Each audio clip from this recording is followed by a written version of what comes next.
Welcome back to Numbers Known. I'm here with someone who I had to get pronunciation assist with, Chris Van Praag. I said Von Praag. I had it exactly backwards. He is a notoriously awesome sales humor content creator. He is an AE at Supered. I also work at Supered, so this is very much an internal look at somebody that I've admired, respected, followed for a long time, even before I got here. How are you today, Mr. CVP? If you didn't know who that was and you see him, I actually forgot. My wife asked me about a guy that I worked with named Chris. I denied it. I've known him as CVP for so long that I had forgotten his actual name, which is a hilarious story. But how are you today? I'm doing very well. It's always nice to have some time. We don't get much time, despite being colleagues. We rarely spend time together, so it's always nice to have a chat. Always good. We had. I always blame the time zone math and time zone calendar and being a parent on that. Well, we're going to get closer today, I hope. And Numbers Known, the thesis is that top performers know their numbers. Shout out to this. Super helps you know what they are to improve them. But we care more about the stories and the people behind those numbers and why they care so much about them. I have a gift for you. It's 3 numbers that I brought, but tell us your 3 numbers first, and then we'll go into them one by one. What 3 numbers kind of sums up CVP? Well, sums up is, I don't think it sums up all of it, but certainly sums up a few elements that I think are worth us chatting about. The first one is 15. The second number is 15,473. And the third number is 2. 15, I could take a guess at. I wouldn't be sure. I would guess that's the amount of time you've been in sales or in the B2B SaaS content creator space. No. No. But that would have been a good number. 15 is my goal for net new meetings booked a month. I'm a full cycle seller here, so we don't have SDRs. So I book my own meetings as well as run my own deals. I find it very easy to run my deals. That we have a process, we have Supered, all of that good stuff. I'm not going to add for Supered, but I find it very easy to run my deals. The thing that takes up the most amount of my thoughts and efforts in my sales day to day is ensuring that I hit that number of 15, because that means that I have enough pipe to be able to close and hit quota. And for some, it'd be many more than that. I'm very fortunate the type of deals and the type of quota we have, that's a good number. And so that really is my like North Star when I look at like my monthly activities, is like, I just want to make sure I have enough in the pipe. And everyone always talks about never stop prospecting, which is always something that I've always stood by. I've always prospected as an AE. And so that's just always the number that's in my mind. When I hit it, I feel good. And when I'm not close to hitting it, I don't feel good. And so that is that's the metric at which I spend a lot of my accountability and my sales time working towards. I think about that number a lot. How do you get most of these? LinkedIn, primarily. Well, I mean, a combination. So we serve 2 main ICPs. One is service companies, so typically HubSpot agencies and service companies. And I'd say that we do have some degree of an inbound arm with that. We're more well known in the HubSpot service company space, but often most people require a nudge. And then the other piece is what we would define as like an end user, which is typically sales, RevOps teams looking to enforce processes. And so I don't mind where those meetings come from. We are primarily focused towards the end user model than we have been. Typically in the past, we've been more focused on the service company side. I look to source them. I don't rely on getting any percentage of that number delivered to me inbound or by somebody else or from other means. It tends to be. So LinkedIn is not dead if most of them come from there. I would assume, I mean, email or the initial touch there, but you create lots of videos. What is a typical successful, that's 0.75 meetings a day or working day for the month is 15. If you booked 1 meeting per day, that would be fantastic. But is that through participating in their feed? Is that through a targeted list? Is it commenting, which I'm kind of spilling some of our behind the scenes stuff that we've been, working through and doing, but what is the typical mannerism or method in which you secure a meeting? It's been about 90% LinkedIn. So that would mean connecting with people, Sending them a DM, like a well thought through DM, typically a video. I would say 95% of the time I would shoot a video. And then the intention is always getting them to watch that video and going back to that video. So then I might be commenting on other posts of theirs or linking them to other stuff. Everything happens in LinkedIn. I send a very small amount of cold email. I do send a little bit now as we've sort of broadened our ICP, but it's a well thought through, personalized but templated email. But the intent really is just the more familiarity, and the booking will almost certainly come from LinkedIn, them watching the video. I would say 85% of the actual meetings that end up getting booked are from people watching the first video that I sent them and using the meeting link on that video. So I don't go to that contact and look at their number of followers and then think, oh, this is going to be tough. I just will, in my mind, rank the likelihood of them booking a meeting by a few measures. One being like, how good is my, like how likely is their need for Superid? Like, what's their role?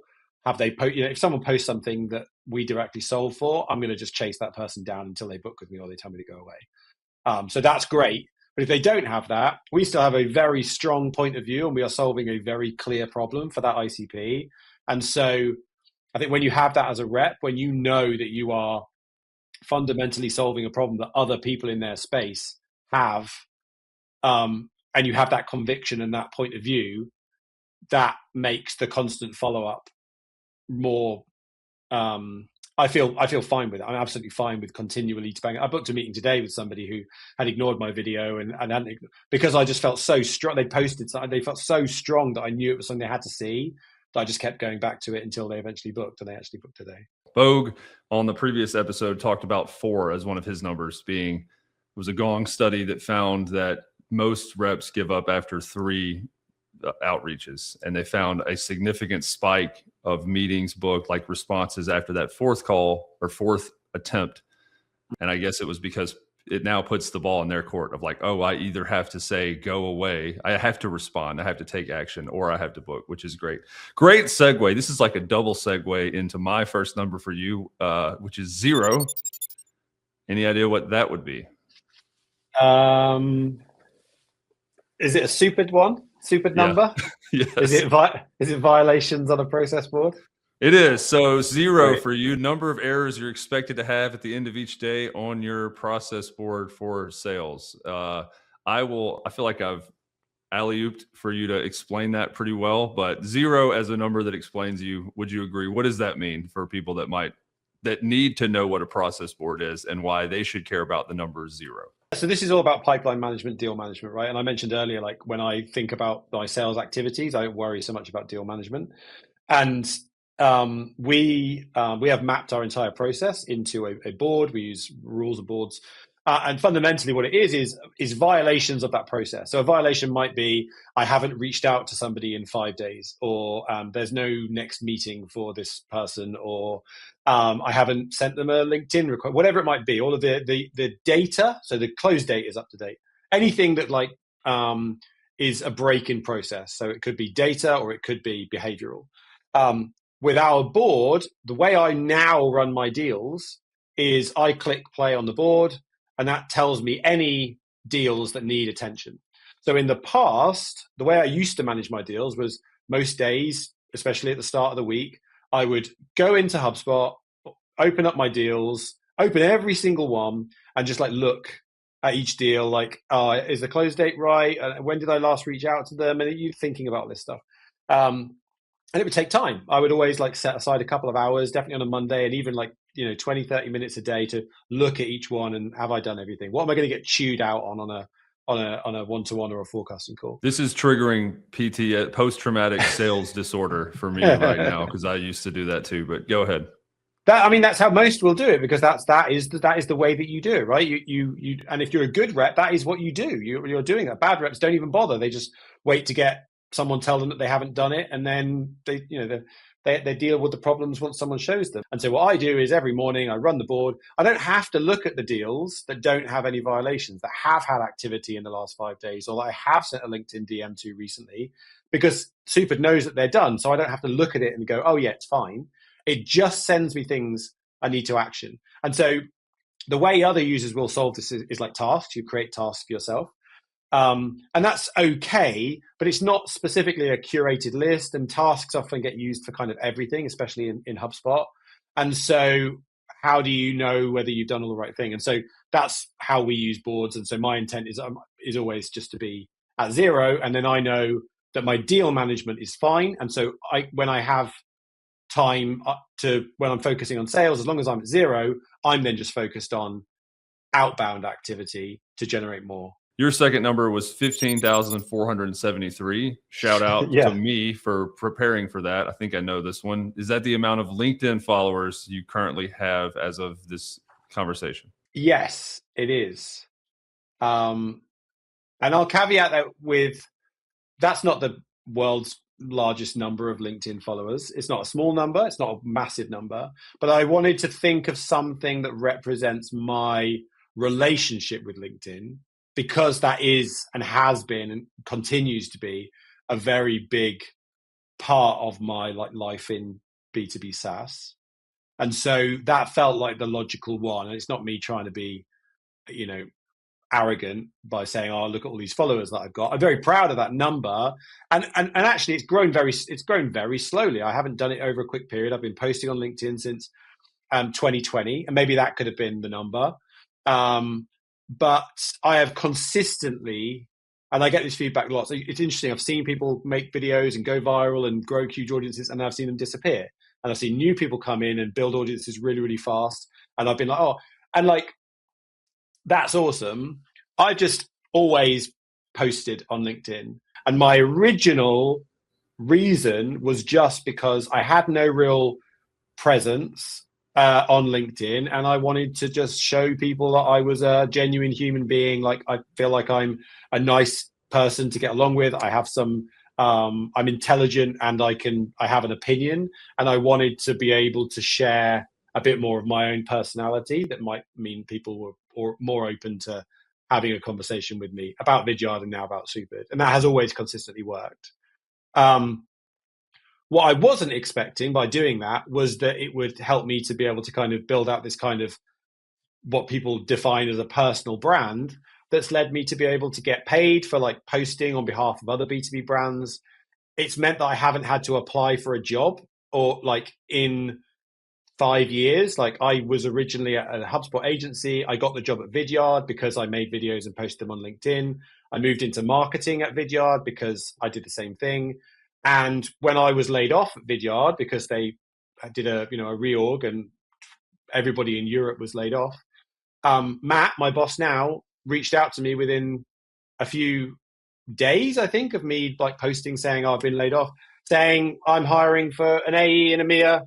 Would you be down for having a chat? And that was, 2 years ago. And I love it here and it's been great. But I never, I didn't have the fear. I had people in my inbox immediately. What would you say to somebody that doesn't want to post to LinkedIn for any number of reasons? And it may be more social media, the putting yourself out there thing, especially on a professional network. I've had people really reticent to do that because they didn't believe in what they were going to do, or they had doubts or imposter syndrome. And I also know that you have a wife and kids, and that creating some of the amazing videos that you've done require time. So like, why put the effort in, and why put yourself out?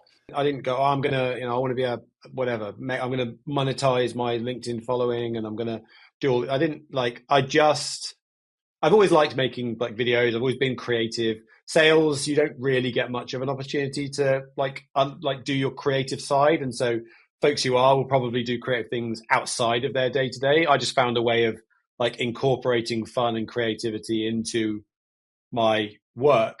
My advice in that regard is just try things. Like, when I first started making videos on LinkedIn, I thought they had to be serious. And so if you go back far enough, you can be bothered and go back far enough. There's like videos of me when I was at BabelQuest, the HubSpot agency I worked at. And I'm like, basically, I take a case study and I was like, and sharing the stats and like talking in my home office, like sharing all this stats. And that just like wasn't me. Like, who am I? Like, I wasn't part of the case study. I just thought maybe that's what you do. You post professional videos. And then I just made one like funny one, more funny. I found like a way of kind of talking about HubSpot in a more sort of creative, funny way.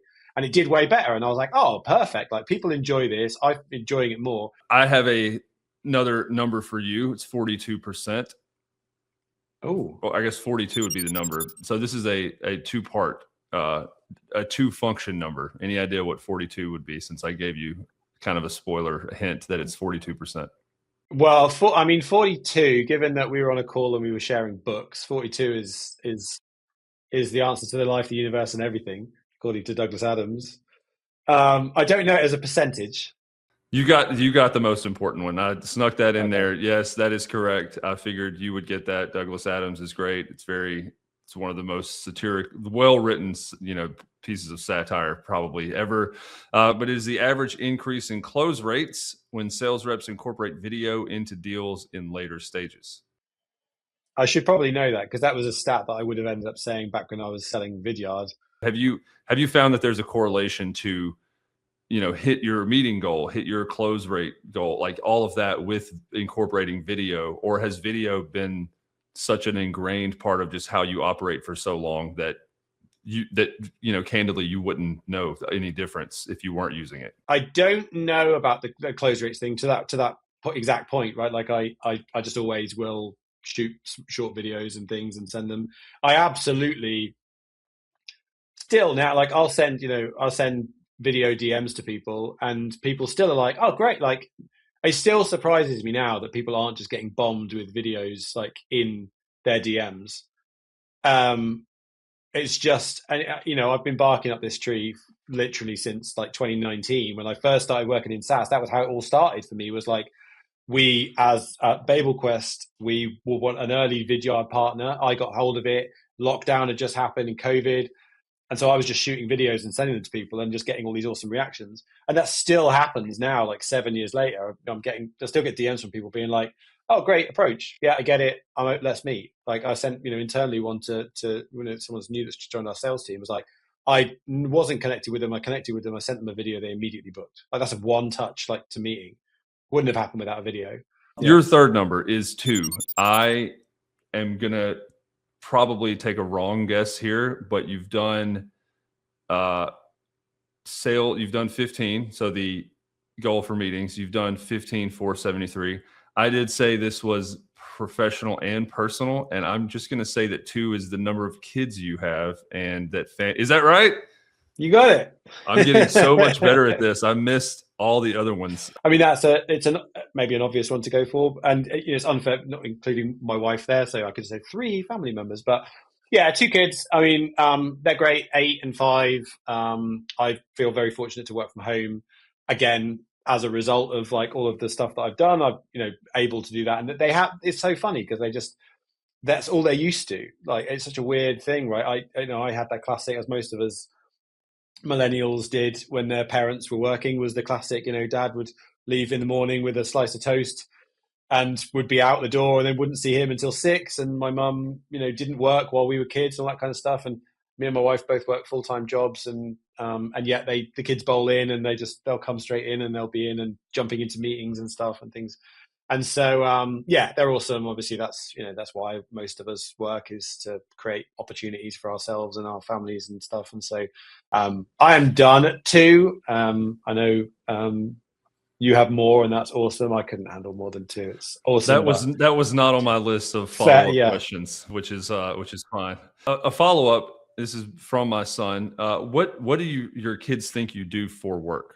Well, the thing is, your kids are a bit older, and so mine don't think mine still think it's quite cool, because they see me making videos and they'll be like, "Oh, what are you working on?" And then it will be like, oh, I'm making this new video for whatever, and then they think that's awesome because they watching YouTube. So they still think it's quite cool. I reckon I've probably got about 12 to 18 months before they clue into like, oh wait, none of this stuff is on like TikTok or YouTube. It's all on this other place. And then in a few years, they're going to find it incredibly cringe and embarrassing. And I did think about that when they're at secondary school and stuff, and they're just like, they're probably going to be very embarrassed. My daughter, who is older, knows I work in sales, but it's funny when you get the perspective of kids, like, say, they don't really, like, there's a B2B sales, right? So sales, like, they just think like, to them, it's like grocery sales or something like, it's a physical thing that people come on and they go, I would like to buy it. And I'm like, fantastic. I will sell it to you. How many would you like? My last number for you is 5. What might 5 be? Is the number of words in the tattoo on your upper right arm.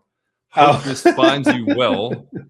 That I think pretty decently encapsulates your style of humor, your approach, kind of the satirical, non-serious. Why did you get that, and when? Well, I got it actually to sort of semi-commemorate my getting laid off. So I got it a couple of years ago now, and I got it, and I'm sort of I've got quite a few tattoos, so I've gone past the point of like, oh, they've all got to be perfect and super meaningful and stuff. And now I'm into the realms of like, and I know what my like job is, and so I don't worry, that kind of worry about how's it going to affect me if I become whatever. So now I'm in the realm of like, is it like, oh, that's quite funny. Like I can, so I've got some really silly ones. That one actually like has more meaning than some of them, which is like for a lot of the stuff I said when I was talking about LinkedIn, like B2B, moving into B2B SaaS, particularly like since I've been at Vidyard and now Supered, like it completely changed my life. And so Hope This Finds You Well is like a sort of summary of the B2B world, right? I work in sales, right? And it's in a little gravestone. I think it's funny. Can we see it? Oh, there we go. Hey, I can't get the camera right. There we go. I posted about this on LinkedIn the other day, and a few people came up with some like great suggestions, like getting one of my favorites was like getting a circle on your back to commemorate how often you're circling back, which is so I mean, that's tempting. I'm not going to lie, getting that. So there's a few funny ones out there, or just thoughts on your knuckles, THOUGHTS. So I like the idea of getting a calendar link tattooed on your arm, almost like a QR code. Yes. And if I would sum up the whole ethos of this podcast intent, it's that you're more than just a 42% increase in close rate or 15 meetings booked a month, or your outstanding, very respectable 15,473 LinkedIn followers. There's a lot more to people than just those benchmark numbers. And I've found out a lot about that today. Been good to chat. Good numbers on your side. We'll never have got the 5, but I'm glad we did. Nominate one person that is going to see this that you want to know their numbers as well. Could be anybody. What about Laura Erdem at Dream Data? You know Laura? Laura Erdem. You are now nominated. She'd be great. I have to. She got loads of numbers in the back, I reckon.